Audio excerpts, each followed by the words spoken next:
Hello, welcome to the Internet Chess Club. I'm Grandmaster Miguel Illescas, and we are going to do together the video recap of games 10 and 11 of the World Chess Championship. As you know, two players, Ding Liren and young Nepomniachtchi, are fighting for the crown, which Magnus Carlsen left. And well, so far this match has been incredibly interesting. Probably not so many people was missing the great Norwegian champion. But okay, in these two games, 10 and 11, I think the players took a break from those brilliant battles, and they were playing much more solid. I guess that Nepo, well, he tries to cool down a bit because, okay, he's 1 point ahead. Only now 3 games left. Liren will have 2 white, but let's see what happened in these two interesting games. Well, first of all, we had Liren with white, playing an English opening. He's trying to surprise every game, and he did so with the move e4. Well, this is not very popular. Well, it was had some moment when Magnus Carlsen started to play it some years ago, but finally, well, it gives black mainly 2 options here. Now people is playing bishop b4 precisely to avoid the line which will happen in this game. After bishop c5, which is the most natural move, white plays knight e5. This is a trick which happens in many openings, and particularly here, if black plays the stupid move bishop f2 check at knight e5, white immediately gets a winning position with this center and the pair of bishops. Of course, every strong player knows this, and the right way to play for black is to take on e5 and after d4 to play bishop b4. This was considered for some years as a dangerous line for black, but now with computers, well, black is surviving the main lines, and in fact in this game black surprised his opponent with the move bishop c5. Usually black plays here bishop a5 to keep an eye on c3, but okay, I like the move played in this game, bishop c5, and it's very strange that Liren was out of his preparation. He was thinking here for 11 minutes, and not only that, but on the next move, this is move 10, he played queen g3 after 11 minutes. But on move 11, he spent 14 minutes. So it's clear that maybe he forgot his analysis, or maybe something went wrong with his preparation. And the most incredible thing is that this is a well-known move. And Nepomniachtchi had played with white this 3 years ago in chess.com in a game against Cardoso. We will see the moment they deviate from that game on move 14. So bad preparation, and again it seems that one of the keys of this match is that Nepo has a better opening preparation, probably a better team. They say that Vladimir Kramnik is helping him, and in general he's getting a very good positions after the opening.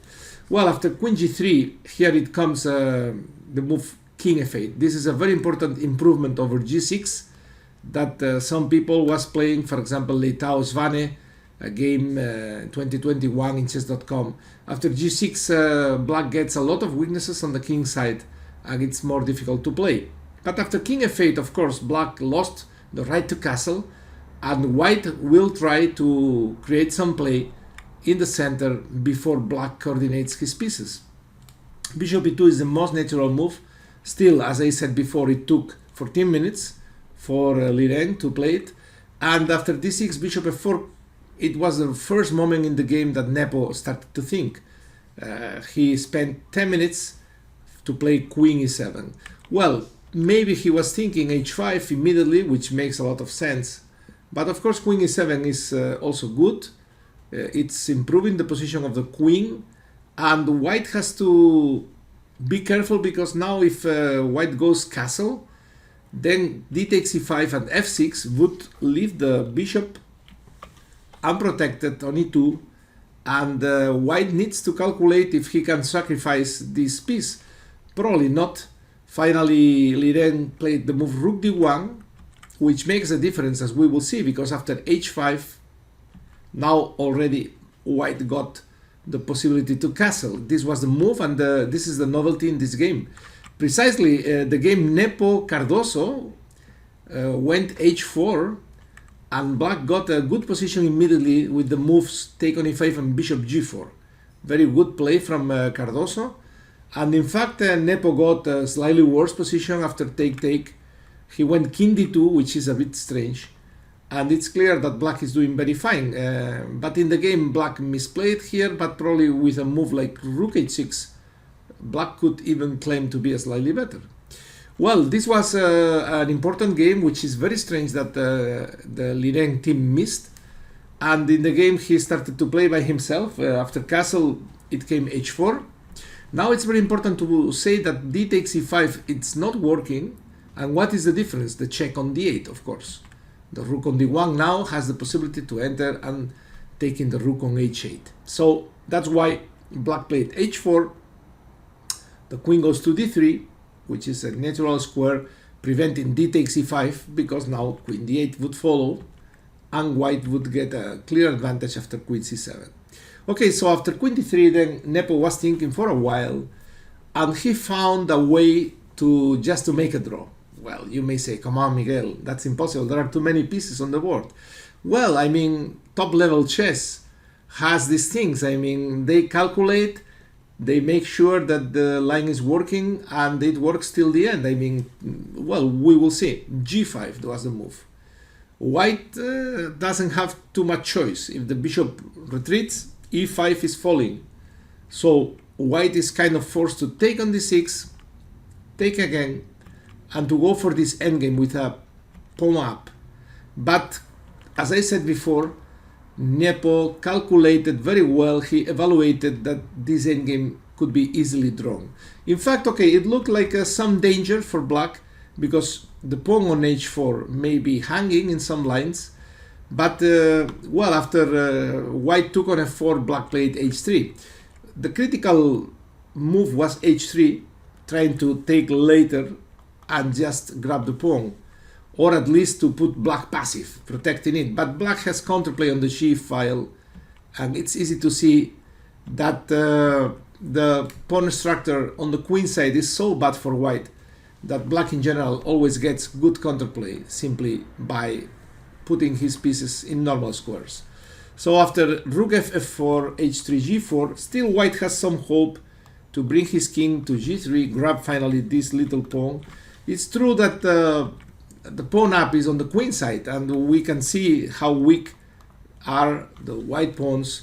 So it's difficult to believe that white really can give some value to his pawn up. But okay, he tried to keep the position on the queen side and attack the pawn on h3, but black was playing well, and here Liren decided to go for a simplification, which will follow a position where it's true he's a pawn up, but there are no real chances to win the game. In this position, he could take on h3, but after bishop e6, we are going to reach a position with a pawn up for white, but bad bishop, active rooks, very strong bishop, and it's difficult to believe that white can be any better here. So Liren played rook e5, and more or less this is going to go for a draw after the precise defensive move bishop b3. It's a nice Nepomniachtchi using the opportunities to get the position even more simple. And after a few moves, we are going to reach rook's endgame, which really doesn't have a story. Well, f5. I like the way these players handle these endgames. They always go for the simplest way to achieve the draw. And in fact, after f5, it's going to be draw immediately because they trade everything. And Liren was nice not to continue the game, just give the pawn. Usually some players, they are not so nice. They try to stalemate you, bringing the king and the pawn to the 7th rank just to leave the king on h8. It's a kind of humiliation, but quite stupid in my opinion. And Liren is a real gentleman. He simply gave the pawn and naked kings immediately draw. Well, let's have a look at game 11, which was very much expected to see if Liren would be able Liren would be able to to create some play with the black pieces. Usually you need to play sharp to take some risk, but this is not this was not in Liren's agenda. He played very safe. He's Rui Lopez again, and after a few moves we could see the new little preparation from Nepo. He went again for this move d3, very slow, Gyoko piano, slow play, and the new idea, let's say a3. Well, I mean, it's a well-known move, but of course it's difficult to believe that white can get an advantage with this little move. Usually, if you don't grab the initiative on the queen side with a4, or you don't press in the center with c3, in these lines are, well, I mean, usually white is hoping for a very, very small advantage. Okay, this was maybe the plan according to the score. Nepo is leading. In fact, now after 11 games, he's leading 6-5. And it's very natural that he plays conservative. Black used the opportunity to attack immediately and grab space on the center and on the queen side. And well, I mean, the Nepo's idea was to play knight c3. In the other games, we saw this knight coming to d5 in 4 moves, and now he's doing the same job in 2 moves. But in exchange, black is also developing in a very comfortable way with bishop e6. And the only way that white has to fight for the d5 square is to go and trade bishops. This reminds me to the previous game where Nepo was white, and probably he wanted to get this kind of advantage. But today Liren played much better. He learned the lesson. And in the previous game, you remember maybe that the bishop went to d8, b6, and here he went for g6. This was my recommendation, just to get control of the light squares on the king side. And the bishop will get active through h6. This is a typical, why I know this well, because I was playing the Sveshnikov all my life, and I was always forced to play with the bad bishop, and I knew that this is a good way to get it active. In the game, Nepo was more or less still in his preparation. He was playing fast, queen d2, and here it was the first moment he was thinking for a while. He played the new move, knight g5. We had some game, Naroditsky Tank, played in chess.com with queen g5, which is not, I must say, not the most brilliant move I've ever seen. But black misplayed with f6, and he got slightly worse in that game. Of course, many good moves here are possible, c4 or knight c6. But okay, in the game today, Nepo, he went immediately for knight g5, and probably he was expecting the move knight c6, which is the best according to the computer. But I like very much the way Liren played. He went for c4, trying to kill the bishop. It must be said that bishop a6 is not so good, because then white gets a good version of these positions. Here white can press a lot with the strong knight on d5, and he can play g3, c3, getting a very nice initiative. But the move which Liren played is much more principled. With c4, he kills the bishop on a2. And here it is interesting that I was checking live the game, and Vishy Anand, he said, well, I don't quite like black here, because after take, knight e3, this position looks a bit shaky for black. Well, I cannot agree, really. I think, well, Vishy was saying that d5 is not working here, which is true, because if d5 take, and knight takes d5, and this knight is hanging, so black cannot play d5. But I believe that the move played by Liren, bishop h6, is clearly showing all black problems. The bishop becomes very strong. In fact, it can be changed for the knight at any moment. And black sometimes, in fact probably immediately, he wants to play d5, and he can be better. I mean, if he managed to kill this bishop to lock it down on the queen side, then later he may get some activity for his own knight, bringing it to c5, for example, and black could be perfectly fighting for the initiative. But of course, white is going to take on c4 soon. He could probably play queen e2 immediately. That's the move I was expecting. And after take, well, I mean, rook b8, and we are going to more or less land into more or less the same like in the game.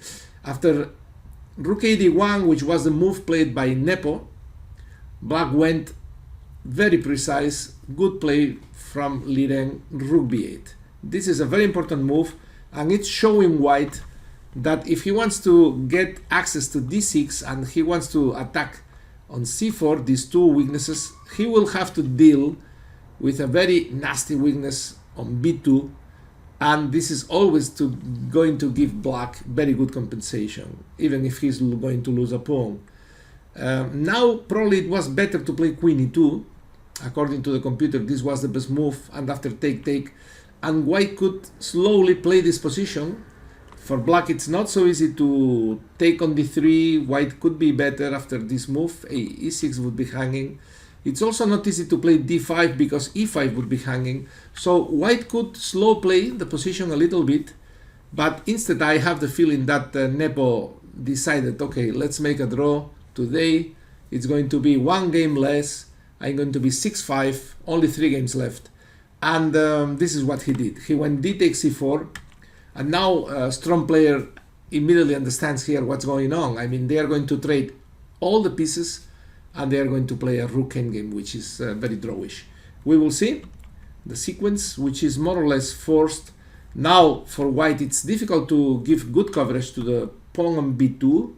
Rook b1 would be of course very passive, and something like queen c3, bishop e3, and if we want to protect b2 we have to take with the pawn, which makes white quite unhappy, spoiling his pawn structure. So after b takes c4, Nepo went for queen d6, massive liquidation, they trade everything, and finally Black takes on b2. As I said before, this is going to be enough for a draw, even if he's going to lose a pawn, which happened in the game after a few moves.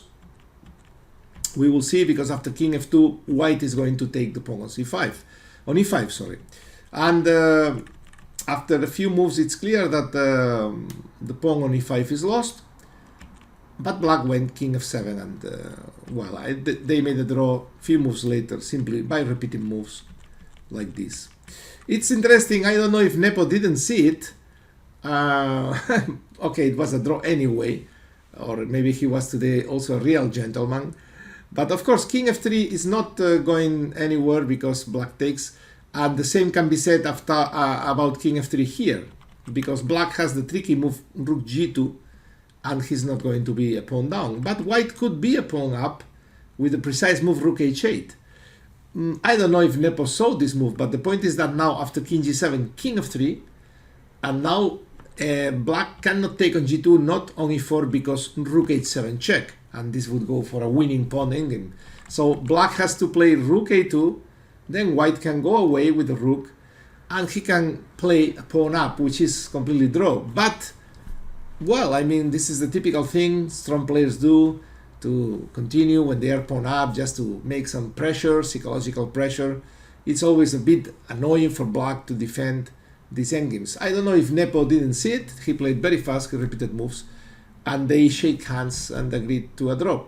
What is the situation now? 6-5 for Nepo, 2 games left for Liren with the white pieces, the next one and the last one. So, well, things are not completely clear yet. These players have showed that they can do a lot of damage when playing with the white pieces. They have a lot of little ideas, and I'm sure Liren's team will do a big effort to find something to pose problems in the next games.